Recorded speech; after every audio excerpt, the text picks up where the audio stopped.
दोस्तों नमस्ते, मैं सुशील कुलकर्णी। आप देख रहे हैं एनालाइजर न्यूज हिंदी। आपने कभी गुब्बारों से खेलते बच्चों को देखा है? गुब्बारा लेके बच्चे बड़े आराम से और आनंद से गुब्बारों के साथ खेलते हुए दिखाई देते हैं।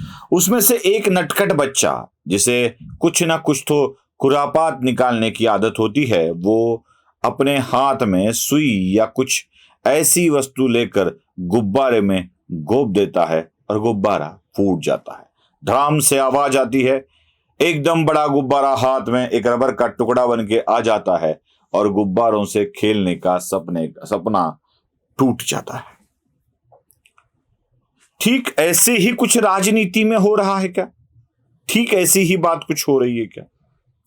अजीत पवार सपनों के साथ गुब्बारों से खेल रहे थे।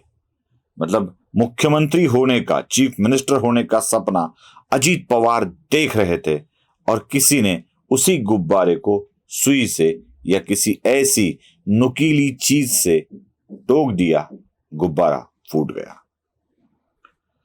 अजीत पवार के बस नाम की चर्चा हुई, बस नाम की चर्चा हुई। मतलब अजीत पवार राष्ट्रवादी कांग्रेस से दूर जाने वाले हैं, अजीत पवार भारतीय जनता पार्टी में जाने वाले हैं, अजीत पवार अब अपनी नई पार्टी बनाने वाले हैं, वो इस सरकार को समर्थन देने वाले हैं या सरकार में शामिल होने वाले हैं। उन्होंने खुद कहा है कि मैं राज्य का मुख्यमंत्री बनना चाहता हूं, हां अभी बनना चाहता हूं। और अजीत पवार के इन्हीं बयानों से अस्वस्थ हुए आज के मुख्यमंत्री एकनाथ शिंदे और चले गए अपने गांव में। गांव की एक भगवान की यात्रा थी, वहां पर पूजा के लिए निकल पड़े। 2-3 दिन की यात्रा में एकनाथ शिंदे मुख्यमंत्री पद का सारा भार कहीं और सौंप कर अपने गांव में जाकर रुक गए। वैसे कई बार राज्य के मुख्यमंत्री अपने गांव में जाकर बैठे हैं और कुछ आराम से अपने अपने काम कर रहे हैं। ऐसा कई बार हुआ है। सारी चीजों को छोड़कर 1-2 दिन के लिए मुख्यमंत्री अपने पैतृक गांव में चले जाते हैं। लेकिन इस बार एकनाथ शिंदे का जाना बहुत ही चर्चा में रहा, क्योंकि उस वक्त अजीत पवार खुद को महाराष्ट्र का अगला मुख्यमंत्री के रूप में पेश कर रहे थे, अपनी नाराजगी दिखा रहे थे। भारतीय जनता पार्टी के साथ जाने के संकेत भी मीडिया दे रही थी। और जैसे ही कुछ हवा पलटी, अजीत पवार बाहर आए और बोल दिए कि ऐसा कुछ भी नहीं है। अजीत पवार की चर्चाएं रुकती है नहीं रुकती है, तब तक एक और चर्चा शुरू हो गई और वो चर्चा थी जयंत पाटिल की।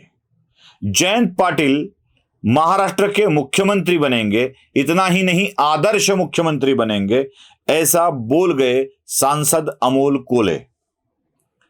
अब खुद अमोल कोले के ऊपर भारतीय जनता पार्टी में शामिल होने की आशंका जताई जा रही है। अमोल कोले वैसे निष्ठावान राष्ट्रवादी के कार्यकर्ता भी नहीं हैं। वो पहले शिवसेना में थे, शिवसेना से निकलकर एनसीपी में आ गए। अब एनसीपी से बीजेपी में जाना उनके लिए कोई बड़ी बात नहीं है। बस ये ऐसे लोग होते हैं जिनके पहले जो आखिरी में पी आता है पार्टी, ये किसी ना किसी पी में जाना चाहते हैं और कोई भी पी में जाकर बस अपना रुतबा कायम रहे, यही ये लोग देखते हैं। अब जिन खुद के ऊपर एनसीपी छोड़कर बीजेपी में जाने का आरोप लग चुका है या आशंका जताई जा रही है, इसी अमोल कोले ने एक बड़े कार्यक्रम में बोल दिया कि महाराष्ट्र के आदर्श मुख्यमंत्री होंगे जयंत पाटिल। अब राष्ट्रवादी कांग्रेस के कार्यकर्ताओं में अजीत पवार के सामने प्रतिस्पर्धा कर जयंत पाटिल को मुख्यमंत्री के रूप में पेश करना एक अपने आप में एक नीति की चर्चा है और उसके पीछे क्या नीति है ये समझ में आ जाता है। वास्तविक रूप से ये चैलेंज सिर्फ अजीत पवार को नहीं है, सिर्फ अजीत पवार को नहीं है। ये चैलेंज अगर एक कोले करते हैं तो सुप्रिया सुळे को भी करते हैं। मतलब राष्ट्रवादी कांग्रेस को अगर चांस मिलता है, अगर वाली बात है, मिलता है कि नहीं मिलता है ये बात अलग है, लेकिन जो चीज नहीं मिलने वाली है उस पर भी बहुत झगड़ा हो सकता है। अगर चांस मिलता है तो मुख्यमंत्री पद सुप्रिया सुळे को मिलेगा, जो शरद पवार की पुत्री है। ऐसा होते हुए भी अमोल कोल्हे जयंत पाटिल का नाम सामने कर रहे हैं। मतलब साफ है, अजीत पवार की चर्चा बढ़ाते जाओ और उसके पीछे जयंत पाटिल बीजेपी के साथ नाता जोड़ने में कामयाब हो जाए। जयंत पाटिल की हरकतों के ऊपर कोई भी ध्यान ना दे। एक षड्यंत्र यह भी हो सकता है कि अजीत पवार के कारण एकनाथ शिंदे बहुत ही अस्वस्थ हो चुके हैं। अब चूंकि अजीत पवार खुद को मैं बीजेपी के साथ नहीं जाऊंगा ये बोल रहे हैं, तो वैसे वैसे एकनाथ शिंदे की अस्वस्थता कम होती दिखाई दे रही है। एकनाथ शिंदे की अस्वस्थता कम ना हो, इसके लिए जयंत पाटिल के नाम की एक चर्चा शुरू हो गई, ऐसा क्यों नहीं कहा जा सकता? यह भी तो हो सकता है।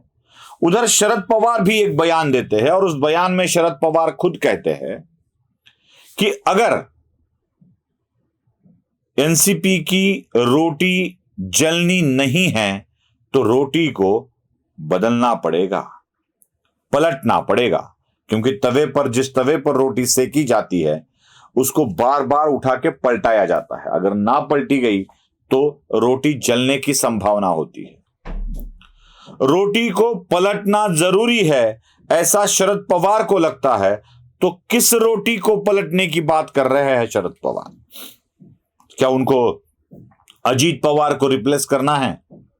नेता विपक्ष के रूप में अजीत पवार काम कर रहे हैं, क्या उनको रिप्लेस करना है? कांग्रेस के अध्यक्ष के रूप में जयंत पाटिल काम कर रहे हैं, क्या उनको रिप्लेस करना है? युवा शाखा का प्रदेश का अध्यक्ष रिप्लेस करने में शरद पवार को इस तरह की बयानबाजियां करने की जरूरत नहीं है, वो ऐसे ही यूं ही बदल दे सकते हैं। तो शरद पवार रोटी पलटने की बात कर रहे हैं तो किसको पलटाने की बात कर रहे हैं? क्या अजीत पवार की हमेशा सामने आ रही नाराजगी शरद पवार के लिए एक सरदर्द बन गई है? क्या जयंत पाटिल के मन में पार्टी का शीर्ष नेता बनने के ख्वाब जाग रहे हैं और इन्हीं ख्वाबों को चुप करने के लिए शायद शरद पवार ये रोटी पलटना चाहते हैं? साथ ही साथ एक वाक्य जरा ध्यान में रखिए जो अमोल कोल्हे ने उसी भाषण में कहा था। अमोल कोल्हे जोर लगाकर यह बात कह रहे थे कि किसी भी नेता का पुत्र या उनके परिवार का व्यक्ति एरोगेंट हो जाता है और इसी एरोगेंसी के साथ वो नेता नहीं बन सकता। लेकिन जयंत पाटिल एक ऐसे नेता है जो बड़े नेता का पुत्र होते हुए भी ये एरोगेंसी नहीं दिखाते हैं। यही खास बात है।